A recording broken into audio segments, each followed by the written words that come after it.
Hi, I'm Jess Plummer and welcome to this special interview as part of the BBC Young Reporter Festival. BBC Young Reporter works with 11 to 18-year-olds to help them tell their stories, gain media and journalism skills and access careers advice.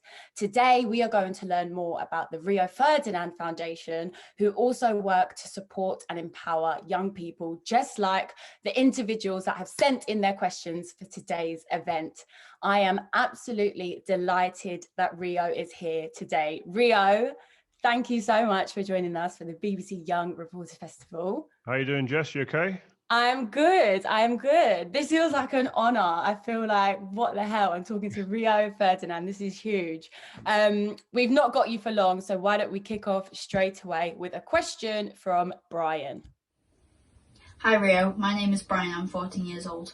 I play for the England Cerebral Palsy Town Pathway squad and CP United. Alongside playing football, I really enjoy raising awareness and inspiring others. What inspired you to start the Rio Ferdinand Foundation?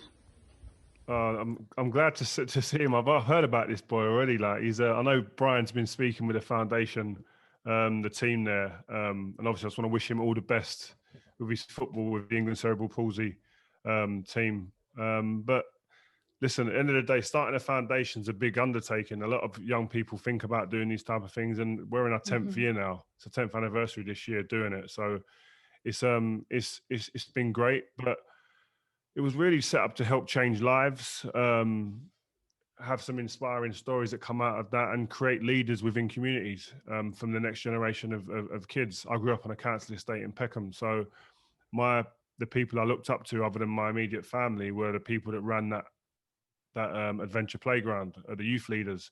But it was set up really to try and give young kids some sort of education, extra type of education to enable them to get on the ladder of work. And at the beginning we done it and we were getting the education piece in. And listen, we've had like 10,000 kids go through this foundation up to now. But we were getting kids on, but the glass ceiling was there. And it was that there was no jobs at the end of it. So it kind of like takes the kind of passion and the desire out of the kids, because they're thinking, I'm getting this education, but where am I going to go with it? Yeah. So luckily we're now getting the opportunity for the kids, yes, to get educated, but then to have the opportunity to get into the workplace. And I think that's been a huge thing for us, and empowering young people, creating, again, like I say, I think a big part of it is creating leaders within communities. And that's what we've been trying to do. And we've got loads of great examples. Oh, that is awesome. Do you have any standout stories of inspiring situations that come to mind that you could share with us? Yeah, we've got a young boy, a 19-year-old guy called Leo. He was actually Birmingham City Football Club as a kid on their books, but suffered a big injury, but now plays in, I think, the Irish Football League. But as well as studying and working at the same time, the foundation quickly identified him as a leader in the community. And he's very committed, and the whole anti-racism and equality agenda. And he's going to be putting together a youth leadership group to run campaigns in Belfast and help put on workshops, training to support people to overcome the different challenges that do come around and help build young people's skills. And he's been very good. I think there's a young girl called Poppy. I've met so many of them as well. So it's crazy. And I'm rubbish with names. But a young girl called Poppy, who's 16 years old, from Salford. And Salford's been one of the best ones that we've done. I've been up there a few times. Obviously, I played in Manchester.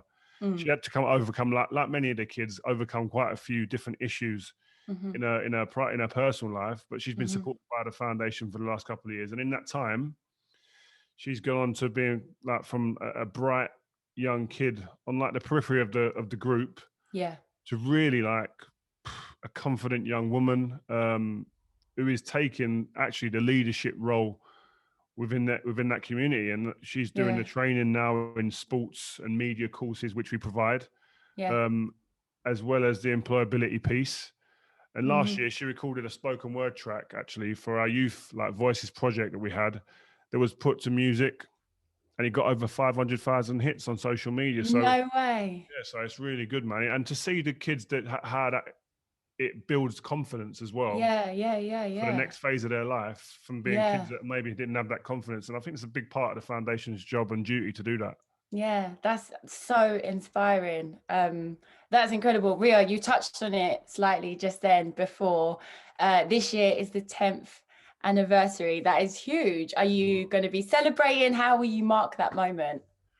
Hopefully we can get a nice celebration in. That would be the ideal scenario. But obviously with this COVID, no one knows what's going on. But yeah, I think it'd be right to celebrate. I think it's been a long 10 years. Things have changed. Again, I think for people, it's good to make people aware of that. The way we started out and our plans when we started out, it hasn't necessarily gone to plan. We've had to the road's been a bit of a windy road to get to where we are today. Really? Yeah, because things change. And I think anyone that wants to get into a business or grow a business or whatever, it's never really what you set out for it to be when you put down your plans. Yeah, of course. Look back in a couple of years, it changes. And this has been a perfect example of that. But listen, we're 10,000 kids in, 10,000 young people that have been through our foundation. And obviously we talked about a couple of the individual stories there, but listen, we're going to be naming a new team of youth ambassadors as well for the 10th anniversary, which is important.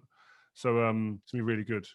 Oh, nice. So no Zoom parties? No? We might have to do that. We might have to do that. I mean, obviously there's three of them. Tyra, who's 21, who I didn't speak about, she's from London. She's now in the Chelsea development. She's our Chelsea development coach in the community from. She's going to be part of that. So there's going to be three of them. We'll probably have a Zoom party with them three first, and then we'll see how we can expand a little bit. Oh, so okay. So I'm not going to be invited. Never mind. Well, now you're part of the team now. I didn't know you wanted to be part of the team. Now you're part of the team. You can come as well. You can host it like you're hosting this. Perfect. As long as I'm there, as long as I get to be there.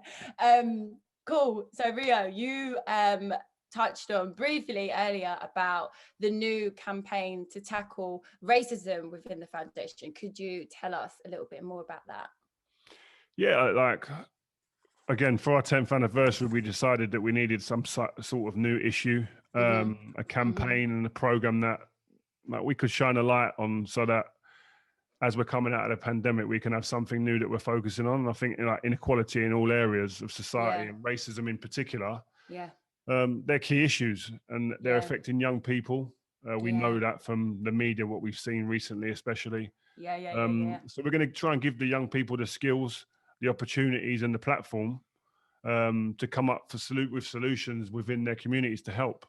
Because a lot of people, we do this, we talk about it, but we don't actually give young people the tools to actually make a difference, which is a problem, I think. And this program will work across all of UK and Ireland. And it's called United Against Racism. It's working obviously with the sports industry, but also the music against racism, esports, and other areas as well, and other industries, but all to bring youth culture together and address these real important issues. We'll obviously be training young people with sports, arts, the digital skills, and supporting them to deliver these projects. But not only locally, but also online, to make sure that we do hit everyone we can get our hands on, really. And I think the guys will correct me if I'm wrong. I think it'll be 5th of April. 5th of April. The official launch will be. Incredible. I feel like, especially at the moment in time that we're in right now, things like those conversations and moving forward in that way is so important at the moment. You mentioned it just a second ago, music. I've heard that this week is a big week for the foundation, something about a new single. Can you tell us more? Yeah, nice. It's a big week for the foundation. Heather Small's been kindly enough to kind of lend a voice and a helping hand. She was the lead singer in M People. I don't know if you remember them. They had some bangers back in the day, pop songs back in the day. I'm going to YouTube it. You'll remember her voice, distinct voice. But she's joined us as an ambassador to the music industry in January, I think it was this year.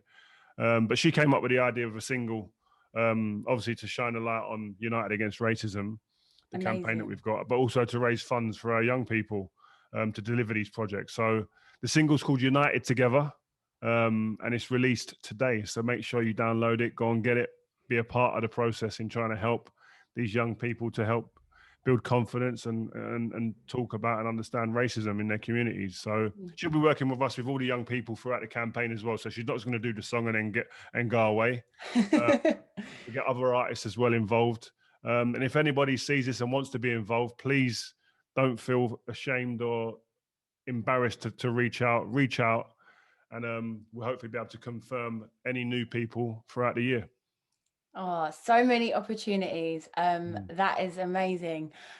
We have also had in a question from Charlie, who is 12 years old and plays for the Disability Football of Middlesbrough FC Foundation. He would like to ask, are you planning on expanding the foundation into the northeast of England in the near future?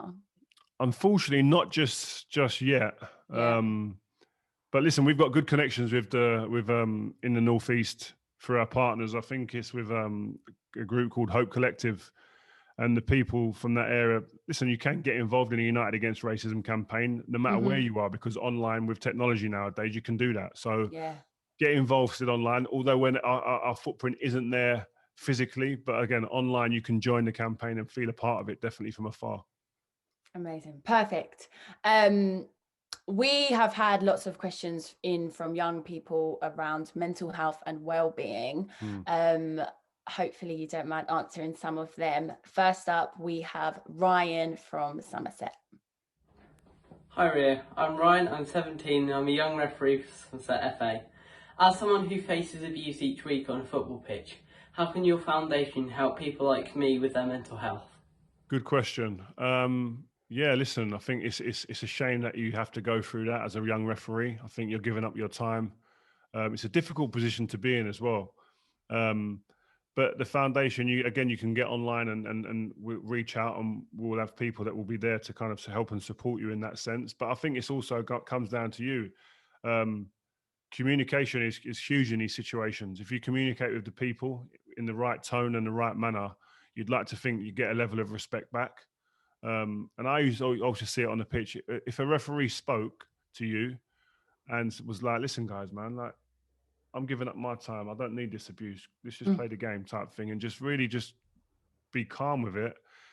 I think it's normally a good leveler, and it checks people a little bit, and they think, actually, I am taking this a bit too seriously, and I've probably gone a bit too far. Sorry, mate.